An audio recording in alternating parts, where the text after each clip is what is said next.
Onde moram os sonhos dentro da realidade da periferia? Quem são os verdadeiros heróis do cotidiano das cidades? Pode uma garota explodir a realidade para então vencê-la? Fala, marinheiros geek de toda a internet, sejam bem-vindos a mais um HQ. Eu sou o Sérgio e hoje falaremos sobre Cauíra Dorme, HQ escrita pelo Diego Torres e com arte do Lucas Andrade. Bom, no último domingo rolou na Fábrica de Cultura do Capão Redondo a primeira edição da Perifacon. Semana que vem vai ter vídeo aqui no canal falando a respeito do que rolou por lá. E no Beco dos Artistas eu conheci o trabalho desses dois caras super legais, que me instigaram muito, né? Eu não aguentei, li no mesmo dia. E aí já passei na frente de um monte de coisa e quis que o vídeo dessa semana fosse a respeito, porque é um trabalho muito legal mesmo e que merece muito destaque. Agora, ao invés de eu falar sobre o que se trata o Cauíra Dorme, eu vou abrir aqui espaço para os autores falarem um pouco, né? Eu peguei um depoimento deles dois lá na Perifacon. Peço um descontinho porque o som não tá dos melhores, né? É sempre um desafio filmar em áreas externas, mas fica aí o depoimento dos dois. Olá, tudo bem? Meu nome é Diego Torres. Eu sou o Lucas Andrade. Nós fizemos o quadrinho Cauíra Dorme, que é um quadrinho que conta a história de Cauíra, uma semideusa que mora num vilarejo de deuses e está em busca de sua própria vocação.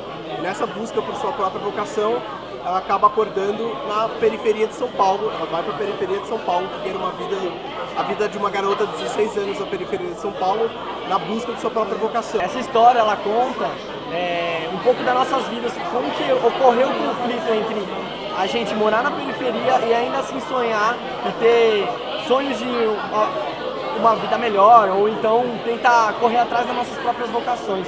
No meio de toda essa correria de ter que trabalhar logo cedo, começar a trabalhar logo cedo e de noite ter que estudar, a gente fica pensando, pô, onde que fica eu no meio disso tudo? Como que eu me descubro no meio desse processo, dessa correria inteira? Sim. E aí surgiu Cauíra Dorme. Ela, inclusive, ela mora nesse vilarejo aqui, ó. Parece... É um vilarejo com inspirações indígenas, mas também muitas coisas mágicas aqui, né? Tem muitos deuses que moram com ela. E essa é a ideia, fazer uma conversa entre o real, a realidade que a gente vive, a realidade de periferia, junto com o mágico, o imaginário, essa coisa de viajar para outro mundo. E o jeito que a gente quis abordar não foi tanto com relação a assuntos que geralmente abordam quando o assunto é periferia, estereotipados, né? Violência. Sim, tem o que acontece na periferia, mas o que a gente quis falar foi sobre a busca da vocação para quem mora na periferia. É isso aí. Nessa HQ eles usam bastante referências de cultura indígena. O nome da própria protagonista, né, Cauíra, é baseada na palavra Cauiré, que no idioma Kaapor, um idioma da família Tupi-Guarani, significa gavião. A aldeia em que a Cauíra vive, Itapera, é baseada na mitologia do povo Guarani Apopocuva, que creem na existência de uma aldeia no céu onde vivem todos os seus ancestrais. Me chama muito a atenção poder ver personagens e referências à cultura indígena em uma HQ, né? Porque são elementos que são geralmente pouco explorados pela cultura pop em geral. Ou quando aparecem de uma forma um pouco estereotipada, o que não é o caso aqui. Nessa HQ eles não chegam a se aprofundar na mitologia indígena, mas eu acho que eles apresentam ela de uma forma muito respeitosa e abrem o nosso imaginário para essas culturas também. Agora, quando eles falam sobre São Paulo, eu acho que fica muito difícil de não se identificar. Uma coisa que foi engraçada foi que a Cauíra mora no Grajaú, né? Então tem um momento em que ela faz aquela baldeação infinita da Estação Pinheiros, né? Que são milhares de escadas rolantes, né? Quase um abismo. E foi muito engraçado porque quando eu tava lendo, né? Eu tava lendo no metrô, a HQ, quando eu li o momento em que ela faz essa baldeação, eu tinha acabado de fazer ela, né? Então foi muito da hora, né? Tipo, olhar no quadrinho aquilo que eu tinha acabado de viver, né? Daquele que é um elemento do deslocamento diário de muita gente, sabe? É muito legal como eles representam São Paulo nessa HQ. A escola em que a Cauíra estuda, por exemplo, segundo eles, é a escola onde eles estudaram. Então é muito legal ver essas paisagens reconhecíveis, né, ao longo da história. Você vai dando muita personalidade e estilo para essa HQ. Outra obra que me remeteu muito foi o Hoje é Dia de Maria. Agora eu vou dar um grande spoiler do fim da minissérie, então quem não quiser levar esse spoiler, pula pra quando o vídeo ficar colorido de novo. Então, no fim da minissérie, você descobria que a Maria, na verdade, era uma moradora da periferia e que as histórias que a gente estava vendo eram histórias que a avó dela contava pra ela enquanto ela estava de cama, meio delirando, assim. Então, tudo que você via era um pouco da imaginação da Maria. E as personagens que apareciam também espelhavam personagens do mundo real. Eu acho muito legal aqui no Cauíra Dorme também, porque existe um pouco dessa dúvida se existe um plano que é real, um plano que é sonho, ou se os dois existem concomitantemente. Eu acho que isso é muito legal, essa dúvida que gera deixa uma aura mágica sobre todo o contexto da HQ, que é muito legal. Fica muito explícito nessa HQ também o questionamento à meritocracia, porque ele escancara essa realidade de muitos jovens periféricos que têm que trabalhar para sobreviver, então tem que acordar de madrugada para poder vencer uma distância enorme e chegar no trabalho a tempo. Aí depois de trabalhar o dia inteiro, ir para a escola à noite, e depois da aula ainda ter que vencer uma enorme distância para poder voltar para casa, dormir poucas horas e reiniciar esse looping no dia seguinte. Como é possível que uma jovem que estuda à noite, após passar o dia inteiro trabalhando, possa competir por uma vaga numa universidade pública com um jovem que mora perto da escola, estuda de manhã e tem o resto do dia livre para poder continuar estudando? Sim, existem diversos casos de pessoas que superaram todas essas adversidades, pessoas periféricas que entraram na universidade pública, mas são exceções, e exceções só confirmam regras. Vamos então para o nosso gráfico de riscos, iniciando pelo risco de paralisia. O risco de você paralisar em uma página maravilhado pela arte. Vai uma nota 8 de 10. O trabalho com as cores chama muita atenção e é muito interessante mesmo o visual de cada personagem. Tem uma passagem também que eles retratam a rotina da Cauíra, né? Quando ela entra nessa rotina do cotidiano de São Paulo, que eles vão repetindo os quadrinhos, né, num padrão que vai diminuindo, e me lembrou alguma HQ que eu li há pouco tempo. Eu li alguma coisa muito parecida, só que eu não lembro o que é, e eu não sei se chegou a ser referência pra eles. No caso do Cauíra, desdobra de uma maneira diferente, né, tipo, ao invés de manter o padrão, entra num redemoinho, uma coisa... Eu achei a arte muito interessante mesmo nessa parte, me chamou bastante atenção.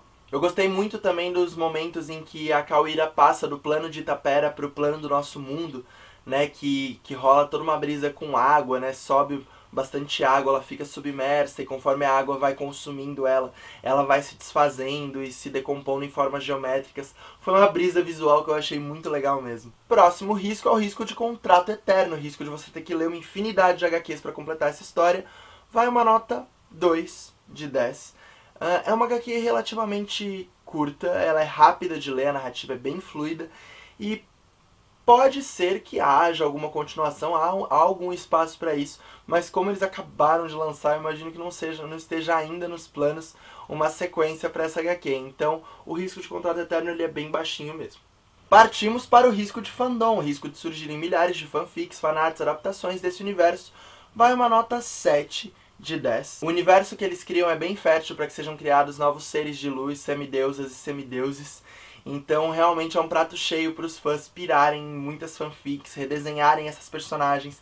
Então acabou de lançar, mas eu acho que tem bastante potencial para ser criado muita coisa em cima pelos fãs. Próximo risco, risco de esmagamento. O risco da realidade retratada aqui te esmagar, feito uma panqueca. Vai uma nota 10 de 10. O modo como eles retratam a dura realidade da periferia é realmente esmagadora. E é muito interessante que ela é um pano de fundo, né? Não é como se a HQ fosse sobre isso, mas ela não ignora isso. Então é esse pano de fundo para toda essa dureza dessa realidade periférica. Tem muitos momentos em que é possível se reconhecer nessa rotina da Cauíra, se reconhecer nessa personagem. E eu acho que eles exploram muito bem os diversos obstáculos que uma garota periférica tem que vencer todos os dias. Eu senti só que eles perderam um pouquinho a mão em um momento em que rola uma violência sexual na HQ, né? Porque a simples menção da intenção de cometer esse ato de violência já pesa na narrativa, já traz, já escancara essa realidade. Só que no momento em que isso é consumado e é mostrado explicitamente, eu sinto que dá uma descolada, assim, tipo, porque não é uma coisa que estava sendo tão construída ao longo de todo o panorama da narrativa, né? É uma coisa que destoa um pouco, né? Eu lembro muito, por exemplo, de amigas que falam o quanto elas se incomodam com caras que colocam nas suas obras essas cenas explícitas de violência sexual, né? Porque já é uma realidade dada, uma realidade dura com a qual elas têm que conviver diariamente. E incomoda um pouco que na ficção a gente também fique reforçando e mostrando explicitamente essa violência, né? Que talvez não fosse necessário mostrar dessa maneira. De longe não é algo que faz com que a história perca força ou que de alguma forma diminua a qualidade dessa história, mas é algo que eu senti que ficou um pouquinho deslocado mesmo, assim, né? Foi uma coisa, só uma única coisa que me deu uma distanciada na hora que eu li. Seguimos para o risco de explosão, o risco da sua cabeça explodir em milhares de pedacinhos incandescentes. Vai uma nota 7 de 10. Não é uma HQ tão explosiva, né? Embora a Kawiri exploda em um momento, isso é muito legal. Não é uma HQ com grandes plot twists, mas ela tem uma narrativa muito bem encadeada e ela vai sim te dando algumas pequenas explodidas na cabeça ao longo da leitura e você vai ficando cada vez mais instigado a entender qual que é a vocação da Kawira e qual que vai ser o desdobramento de toda essa jornada que ela está enfrentando. O último risco, o risco pombo correio, o risco de você sair por aí indicando essa HQ para todo mundo ler.